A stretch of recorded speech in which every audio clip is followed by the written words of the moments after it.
Hello नमस्कार दोस्तों, स्वागत है आप सभी का हमारे यूट्यूब चैनल आदर्श ज्ञान पर। दोस्तों आज हम रीजनिंग के टॉप 15 प्रश्न करने वाले हैं जो अति महत्वपूर्ण हैं। इसे आप अधिक से अधिक प्रैक्टिस जरूर कीजिएगा, इसलिए वीडियो के अंत तक आप जरूर बने रहें।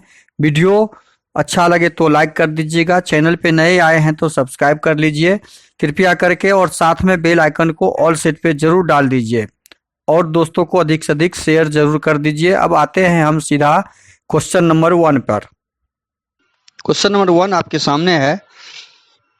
मिस्त्री, स्पैनर, बढ़ई और प्रश्नवाचक चिन्ह। देखिए, मिस्त्री का संबंध स्थापित करते हुए स्पैनर के साथ, तो मिस्त्री, कोई भी मिस्त्री जो होता है उसका टूल्स है ये स्पैनर। स्पैनर हथियार है, टूल्स है। स्पैनर क्या है?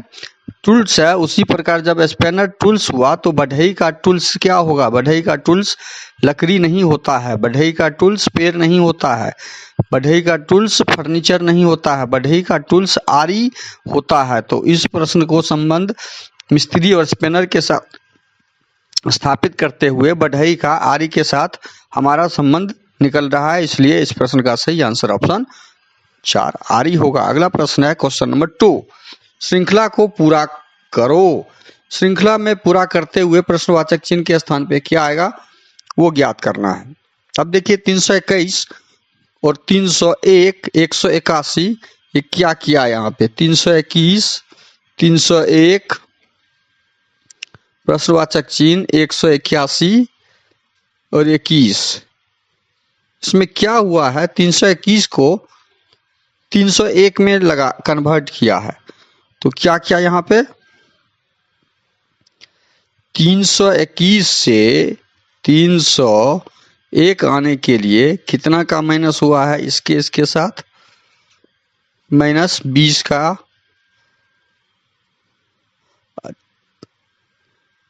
181 में कितना का माइनस किया जो 21 हो गया?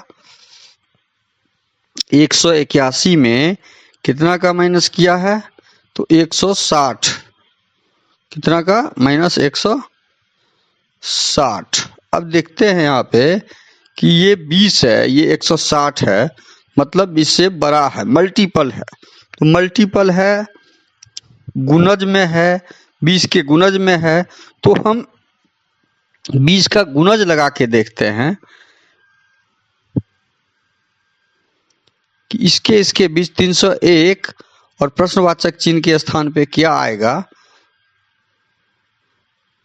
तो 20 का अगला गुणज क्या होता है? -40 करके देखते हैं। 20 माइनस 40, 20 दूनी 40। अच्छा, 301 में -40 कर देते हैं तो कितना प्राप्त हो जाएगा? 301 में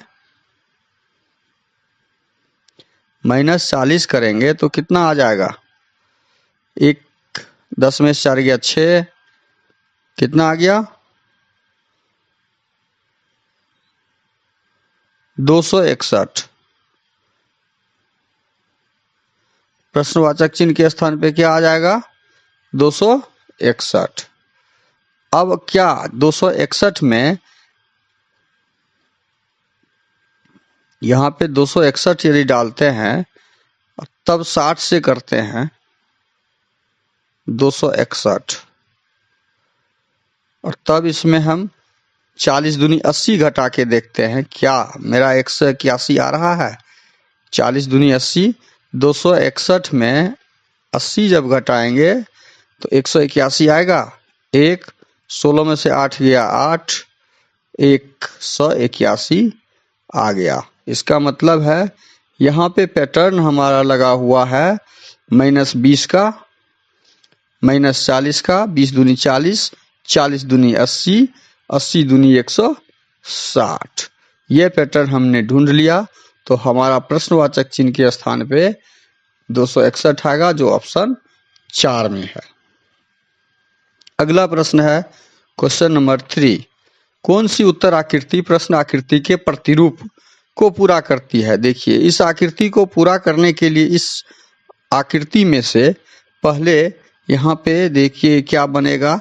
इस कॉर्नर का एक, जैसे यहाँ पे कॉर्नर ऐसे बनेगा पहले, कॉर्नर बना। अब देखिए कॉर्नर में एक लाइन ऐसे खिंचाएगा, खींच दिए, और एक कॉर्नर ऐसे बनेगा। तो इस प्रकार की आकृति यहाँ ऑप्शन 3 में दिख रहा है। हमने जो आकृति बनाया वो ऑप्शन 3 में दिख रहा है। इस तीनों आकृति में इसके अलावे हमारा ऑप्शन 3 सही हो जाएगा। अगला प्रश्न है, देखिए इस आकृति को कैसे बनाया है। एक तो ऐसे आएगा, एक ऐसे आएगा, एक इसके नीचे ऐसे आएगा। तो ये आकृति यहाँ पे है, एक ऐसे आएगा,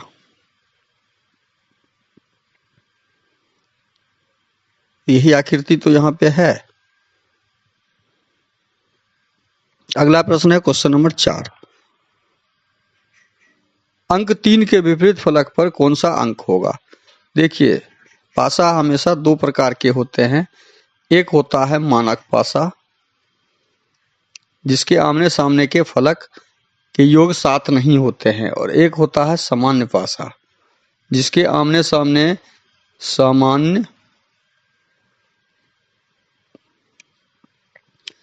सामने के कोई 2 फलक के योग 7 होने चाहिए, वो सामान्य पासे होते हैं। अब देखते हैं जो दी गए हैं सामान्य पासे के ग्रुप 6 1 7। यहाँ पे आमने सामने जब जोड़ते हैं तो ये पूरा सीरीज, कोई एक फलक यदि 7 हो गया, कोई एक पासा, पूरा सीरीज पासे का सामान्य पासा हो जाता है। जब सामान्य पासा हो जाता है तो हम कोई 2 पासा लेके कॉमन संख्या निकालते हैं।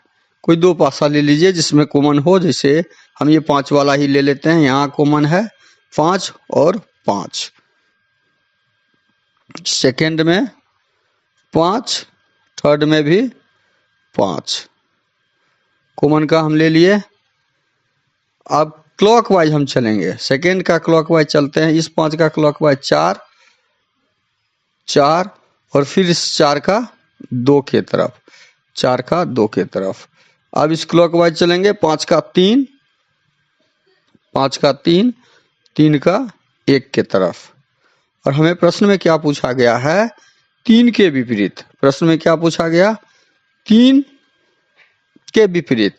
तो 3 के विपरीत यहाँ पे 4, 3 के विपरीत क्या हो जाएगा, हमारा आंसर 4 हो जाएगा। तो इस प्रकार प्रश्न का आंसर, इस प्रश्न ऑप्शन बी हो जाएगा। क्वेश्चन नंबर 4 का आंसर ऑप्शन बी 4, 3 के विपरीत फलक में 4 आएगा। अगला प्रश्न है क्वेश्चन नंबर 5। क्वेश्चन नंबर 5 देखिए, मीन का यहाँ पे क्या दिया है, कोड दिया हुआ है मीन का MEAN, मीन का कोड दिया हुआ है $, 5, 7 और स्टार। उसी प्रकार डोम का दिया हुआ है कोड 93 $5। हमें ज्ञात करना है MOAN का। अब जब ये ज्ञात करेंगे हम, तो M का कोड यहाँ पे क्या दिया हुआ है, $, तो हम M का कोड $, डालेंगे। O का कोड दिया हुआ है 3, O का कोड हमने 3 डाल दिया। A का कोड यहाँ पे दिया हुआ है 7, 7 डाल दिया।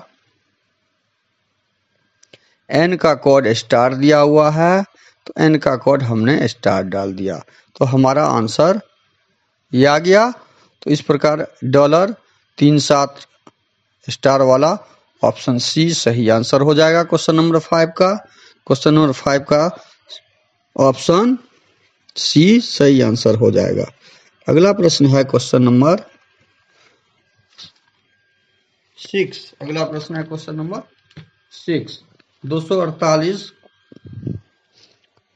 अगला प्रश्न है क्वेश्चन नंबर 6 को क्या किया है, 248 को 3 में कन्वर्ट किया, कैसे संबंध स्थापित करना होगा, और 328 को प्रश्नवाचक चिन्ह के स्थान पे क्या आएगा वो ज्ञात करना होगा। अब देखिए इस प्रकार के प्रश्न को हमेशा बड़ी संख्या को छोटी संख्या में कन्वर्ट किया है। तो बड़ी संख्या 248 जो है यहाँ पर, उसको 3 में कन्वर्ट किया, कैसे, 3 में कन्वर्ट करने के लिए क्या किया है, 24 को 8 से भाग दे दिया। यही दो संख्या को लेके, इसके दो अंकों को लेके तीसरी अंक से भाग दे दिया तो हमें 3 प्राप्त हो गया। तो हमें क्या प्राप्त हो गया, 3 प्राप्त हो गया, 3 प्राप्त हो गया। उसी प्रकार 328 में हम क्या करें, 32 भागा 8 कर देंगे तो 8 चौके 32, तो हमारा यहाँ पे क्या आ जाएगा, आंसर 4 आ जाएगा। इस प्रकार संबंध हम स्थापित करते हुए इस प्रश्न का सही आंसर ऑप्शन सी 4 ढूंढ लिया। अब अगला प्रश्न है क्वेश्चन नंबर 7। दी गई आकृतियों में उसको चुनें जिसमें प्रश्न आकृति निहित हो।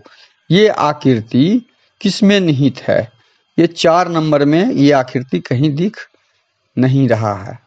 कहीं दिख रहा है, नहीं दिख रहा। ये बड़ी हो गया, ये टेढ़ा है, इसे 4 में नहीं है, 3 में भी नहीं है, 2 में भी नहीं दिख रहा है, लेकिन 1 में ये दिख रहा है। देखिए ये आकृति 1 नंबर में दिख रहा है, तो हमारा आंसर ऑप्शन ए हो जाएगा, ऑप्शन ए। अगला प्रश्न है क्वेश्चन नंबर 8। प्रश्न चिन्ह पर कौन सी आकृति आएगी। अब प्रश्न चिन्ह पर जो आकृति आएगी उसे ज्ञात करना है। इस दोनों के बीच पहले संबंध स्थापित करना होगा। अब देखिए इसमें वृत्त है, वृत्त के अंदर त्रिभुज है और यहाँ वृत्त है, वृत्त के अंदर चतुर्भुज हो गया और भरा हुआ है। तो हमें इसमें देखना होगा, ये क्रॉस है तो क्रॉस उत्तर आकृति में यहाँ क्रॉस तो होगा ही, क्रॉस की आकृति यहाँ पे तो होगा ही, लेकिन क्रॉस की आकृति के बीच में जो आकृति है, त्रिभुज से चतुर्भुज हो गया तो बीच की आकृति में 1 2 3 4 5 भुजा है, तो इसमें खष्ट भुजा हो जाएगा। तो खष्ट भुजा वाला इसमें एक ही ऑप्शन है, इसमें खष्ट भुजा नहीं है, इसमें भी खष्ट भुजा नहीं है, खष्ट भुजा वाला एक ही आकृति है, इसमें भी नहीं है। तो हमारा ऑप्शन सी सही हो जाएगा। हमारा कौन सा ऑप्शन सही हो जाएगा, ऑप्शन सी। अगला प्रश्न है क्वेश्चन नंबर 9। लुप्त संख्या ज्ञात करना है। अब देखिए इसको क्या किया है, लुप्त संख्या, यहाँ पे प्रश्नवाचक चिन्ह के स्थान पे क्या आएगा उसे ज्ञात करना है। क्या किया, इस तरह के प्रश्न में बार बार पूछे जाते हैं। अब आज आगामी आपके पूछे जाएंगे। ये क्या किया, डायरेक्ट 13 दूनी 26 किया है। इसको क्या किया है, 13 दूनी 26, 24 दूनी 48 कर दिया इसको, और 16 दूनी 32 कर दिया है। उसी प्रकार 32 दूनी 64 किया इसको, 48 दूनी 96 कर दिया, तो 26 दूनी कितना हो जाएगा, वो हमारा प्रश्नवाचक चिन्ह के स्थान पे आ जाएगा। 26 दूनी 6 दूनी 12, 2 दूनी 4, 5, तो हमारा सही आंसर क्या आ जाएगा, 52 आ जाएगा। तो इस तरह के प्रश्न को बनाते समय ध्यान रखिए, ऑप्शन डी सही हो जाएगा, 52। पुनः इसको समझिए कि 13 को 2 से गुना करके 26 बनाया, तो 26 को 2 से गुना कर देंगे तो हमारा प्रश्नवाचक चिन्ह पे क्या आएगा, वो आंसर आ जाएगा। क्योंकि अगले गोलाकार के भाग को 24 गुना 2 करके 48 और 48 गुना 2 करके 96 बनाया था, 16 गुना 2 करके 32 और 32 गुना 2 करके 64 बनाया था। यही पैटर्न वहां पे लगा हुआ है। अगला प्रश्न है क्वेश्चन नंबर 10। दिए गए समूह में भिन्न की पहचान करें। अब भिन्न संख्या कौन सी है उसे पहचान ढूंढना है। उसको ढूंढने के लिए क्या किया है, 40 और 5 में संबंध स्थापित करना होगा। 40 भागा 8 जब करते हैं तो 5 प्राप्त होता है। इसका मतलब है 60 भागा 8 12 होगा? नहीं,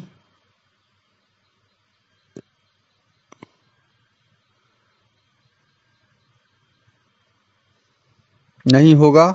32 भागा 8 बराबर 4 होगा? होगा। 88 भागा 8 बराबर 11 होगा? होगा। लेकिन ये ऑप्शन बी जो है ये यहाँ पे संभव नहीं है कि 60 में 8 से भाग देंगे तो भागफल 12 आएगा, ये संभव नहीं है। इसलिए ऑप्शन बी हमारा जो है इन चारों ऑप्शन में भिन्न है। तो इस प्रश्न का सही आंसर हो जाएगा ऑप्शन बी। अगला प्रश्न है क्वेश्चन नंबर 11। दिए गए शब्दों को सार्थक क्रम में दर्शाएं। सार्थक क्रम में दर्शाना है। देखिए इस तरह के प्रश्न में जो वास्तव में होता है क्रम, तो पहले भ्रूण होगा। पहले क्या होता है? बच्चे का भ्रूण होता है। भ्रूण के बाद क्या होगा? भ्रूण के बाद नवजात होगा। नवजात शब्द को देखिए, नवजात के बाद शिशु शब्द होगा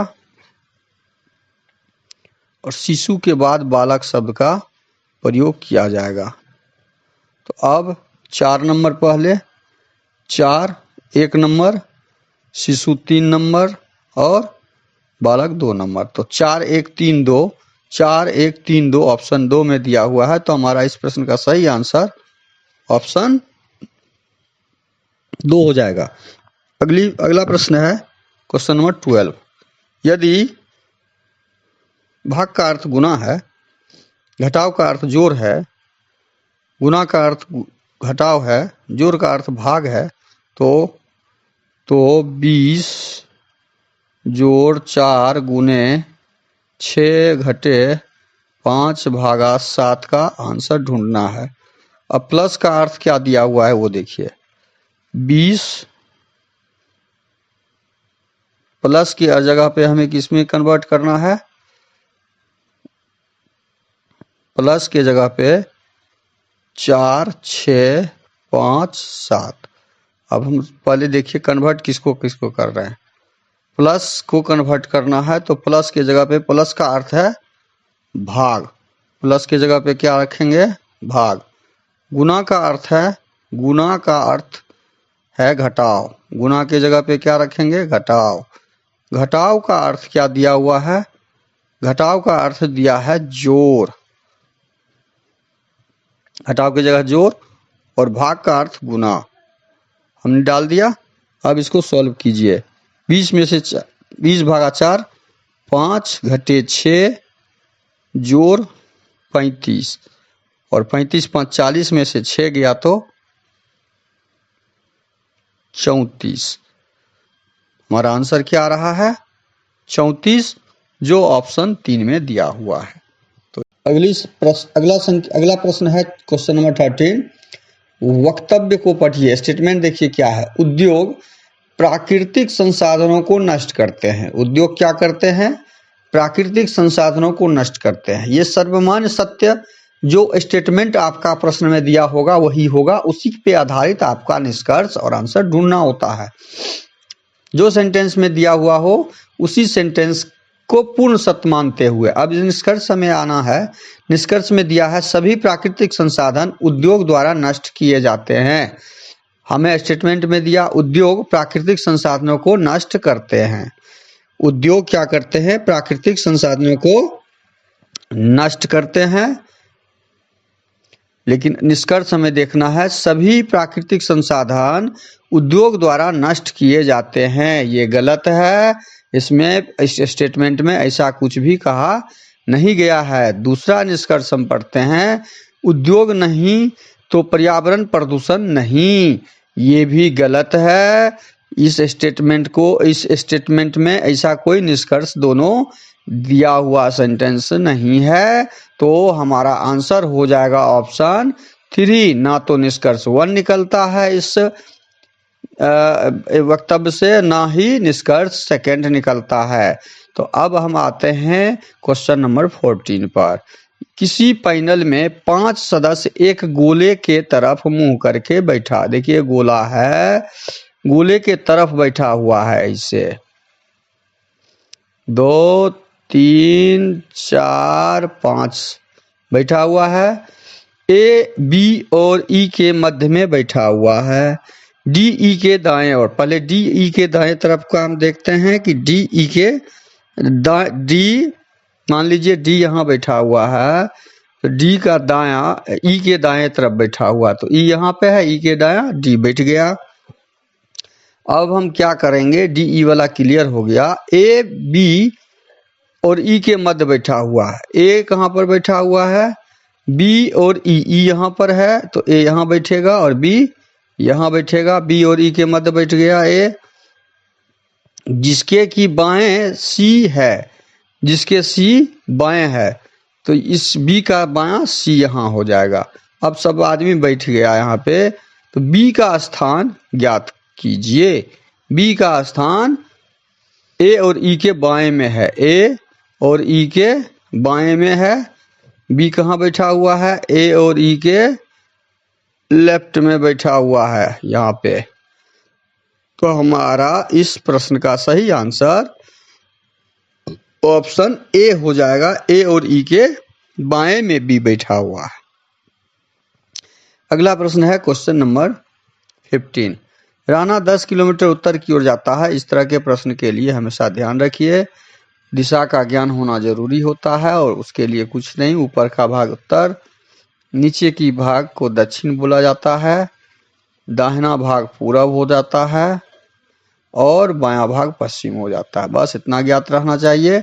अब राना 10 किलोमीटर उत्तर की ओर जाता है। देखिए यहां से चला 10 किलोमीटर उत्तर, 10 किलोमीटर उत्तर गया, बायां घूम जाता है, यहां से ये बायां इधर घूम जाता है, 4 किलोमीटर जाता है, 4 किलोमीटर गया, फिर दायां घूम जाता है, यहां से यहां तक आया और दायां घूमेगा तो ऊपर चला जाएगा, फिर दायां घूमता है और फिर 5 किलोमीटर चलता है।